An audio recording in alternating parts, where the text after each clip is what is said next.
Hello and welcome to Alchemist Swim. I am Alchemist Jen. Hello, happy day to you. Welcome to today.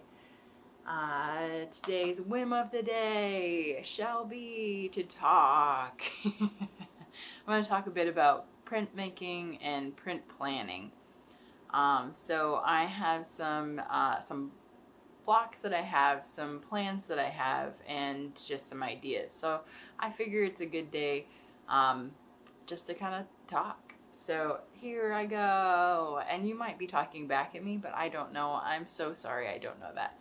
I hope you're still having a good day, and thank you for listening to me. And if you have things that you want to say back, maybe say something in the comments. I'm totally cool with that. I will respond. I love that.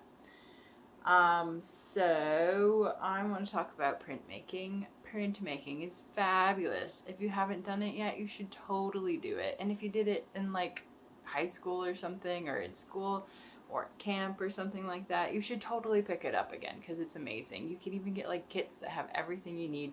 Super simple, pretty cheap. I highly recommend it. It'll make your life happy. Well, at least that day, maybe, or maybe not. I don't know. You know, it's worth a shot anyway. It's very fun. I'm rambling. Alright, so I have some blocks. So I have the lovely Speedy Carve, which I love from Speedball. Works so great, so well. So I'm just making up words. It's so much fun. You should try that too.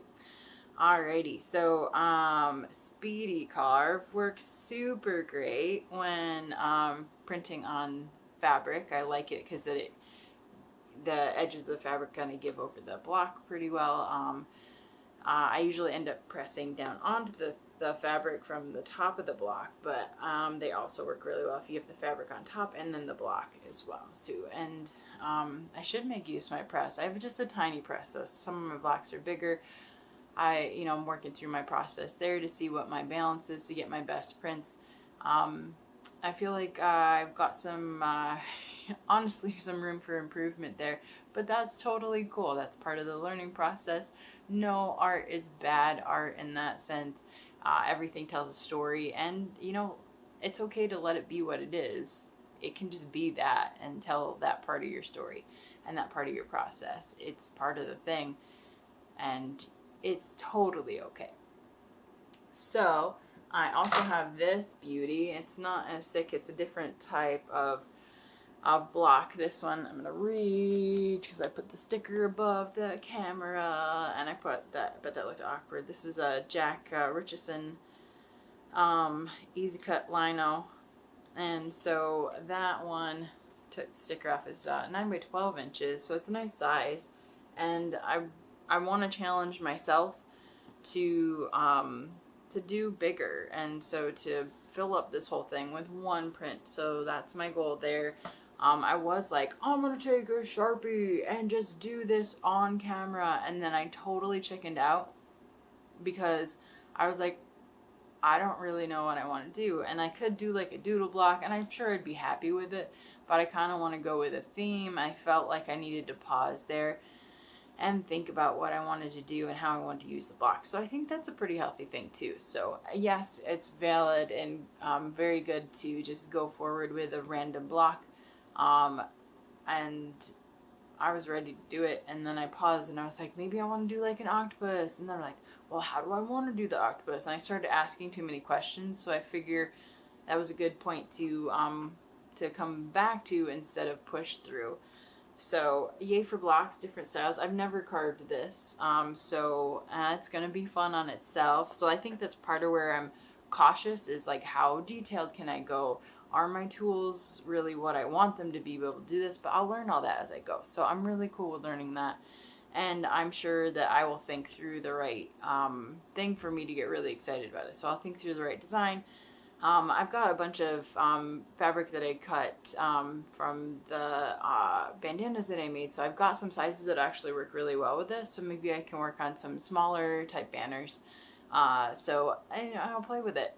Maybe I'll decide that I like to do just one little piece in a bigger piece of fabric, or anything's possible. So I'm gonna run with it and play with it, and that's part of the process too. I also wanted to talk through, when I do the Speedy Carve, these ones I want to do with my handmade paper, so I still need to do that, yes. But that's okay. I always have things to do, and it means I never run out of things to do, and that's totally cool. I've got things upon things upon things. And so this, I want to cut them into smaller pieces. So my paper is 5 by 5 inches, so I was thinking something around 4 by 4 inches with a 1-inch border might be kind of an interesting size.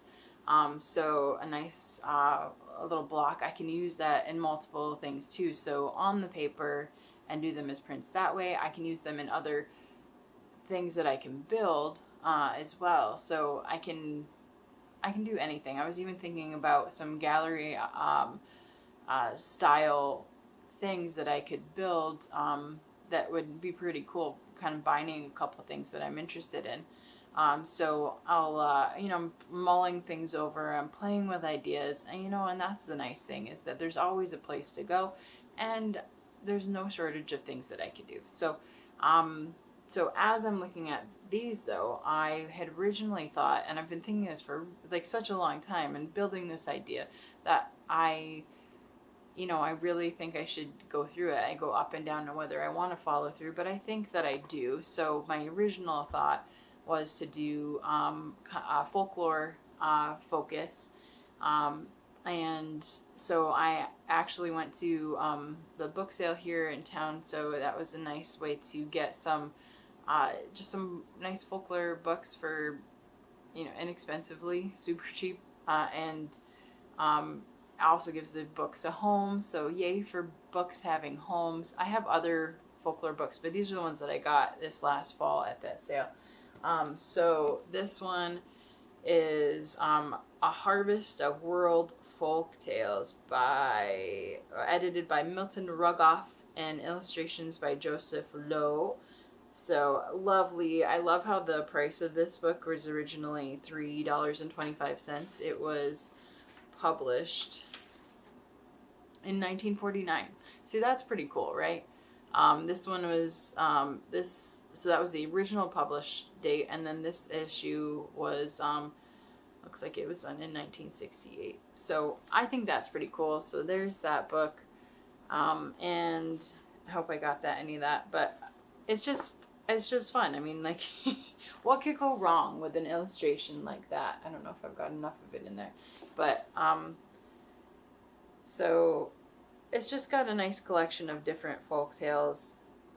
This one's fun. There's 2 illustrations.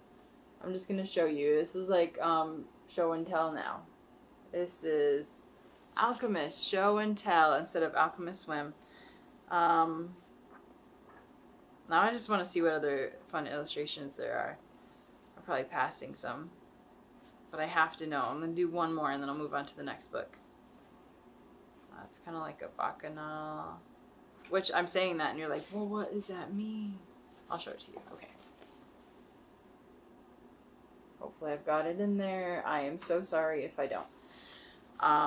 And hopefully I held it, you know, still enough for that to be understood as to what it is. And you could be like, oh my gosh, she's the worst at holding up things. And I might be, but thank you for understanding and hanging out with me anyway. Alright, so I'm moving on to the next one.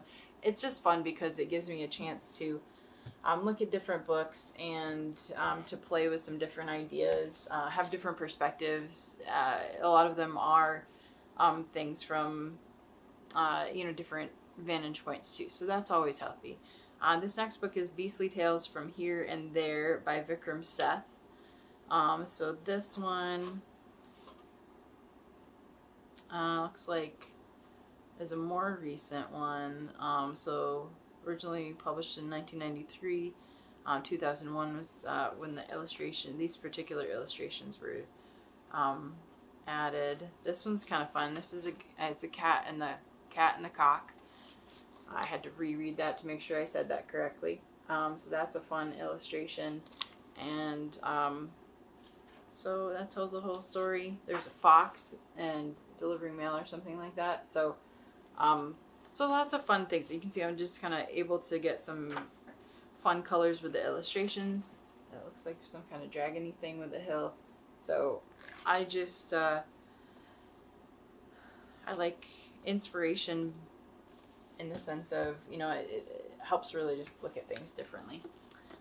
So this one is a cavalcade of sea legends, edited by Michael Brown. And I mean, look at that cover.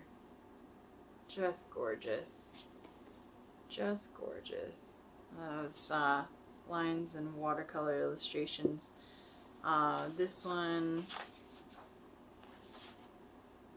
from 1971. Beautiful, beautiful. I mean, this one talks about mermaids, sea superstitions. So let me see if I can get some fun illustrations that are visible. I just want a fun one. I don't know if there is a fun one. Let's ship. They're not very clear, but that's okay. That's a ship. I'm saying, that's a ship. So fun things there. Well, that one's kind of fun. It looks like they look like witches. Maybe they're not. Maybe I'm totally wrong. So, and then this part, it's got a sticky note in there, and that one has the drowned bells of the Abbey. And it's a little story. I'm not going to read it because I feel like that's going to take a while, but the illustration that goes with that is a little bit vague and dark, but that's what that is. Alright, so that book, I have 2 more. Thanks for hanging out with me while I show you random books and talk about folklore. Alright, World Folktales. This one is by I'm going to say, I get stuck, Atalia Clarkson and Gilbert B. Cross. So this one is from 1980. This one does not have illustrations. Guys, does not have illustrations. Alright, so that's okay, because that means there's going to be lots of fun stuff. So this one talks about fairies, pixies, and other wee folk. Tales that might have been. So it's just going to have more fun things. A clever fellow by any other name, trickster. So, yeah. So that's that one. And then this one is the Storyvine. This one's cool. So it's a source book of unusual, easy to tell stories from around the world. And what it's done is that it's it's cool. I'll show it to you. Anne Pawlowski and illustrated by Lynn Sweet. So it's the idea of using this one's actually super local. The cat's cradle, so the string to show that off. So this one was from 1984. See references to Cornell here, so I know it's super local.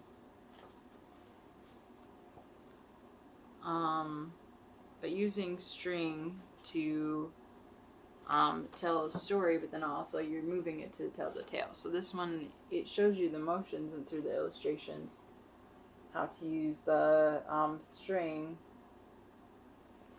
to tell the tale. And I mean that's pretty cool, right? So you're telling a story as you're doing the cat's cradle.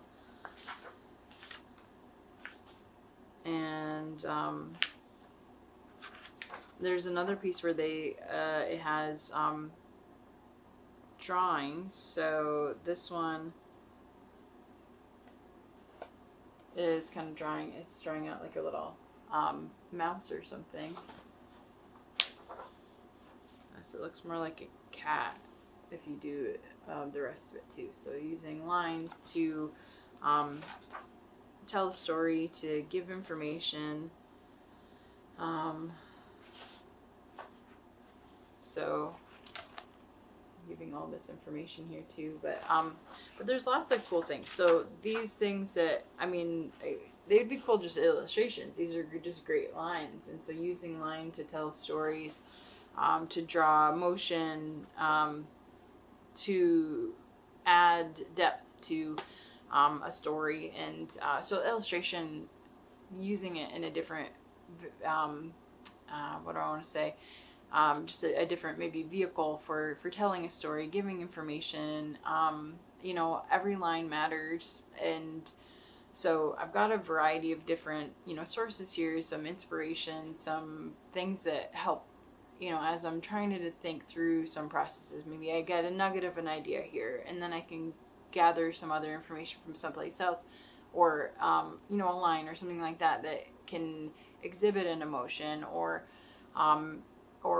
you know, recall an emotion from the viewer too. So I think that using, you know, things in an intelligent way to tell your story and to make it more interesting and then add some depth is really kind of fascinating.